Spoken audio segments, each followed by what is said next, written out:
একটা চোর পর্যন্ত, একটা চোর, একটা করাপ্টেড মানুষ, দুর্নীতিগ্রস্ত মানুষ, সে চুরি করে, দুর্নীতি করে এনে বাচ্চাকে খাওয়ায়।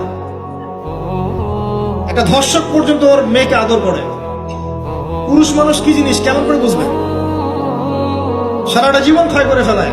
যদি আপনি তার আনুগত্য করেন, তার সামনে সুন্দর মতো থাকেন, তার কথার সাথে তর্ক না করেন, ভালোবাসা দিয়ে থাকেন, আপনার জন্য সে জীবন দিতে প্রস্তুত থাকবে। এরকম পুরুষ মানুষ। আপনাদেরকে কেউ চোখ তুলে তাকালে চোখ তুলে ফেলাবে, এরকম পুরুষ মানুষ। আর এখন তো পরিস্থিতি ডিফারেন্ট। বাসায় পুরুষ বাইরের ছেলের সাথে ফোনে প্রেম হয়ে গেছে, পালায় চলে গেছে, বিয়ে করে ফেলছে।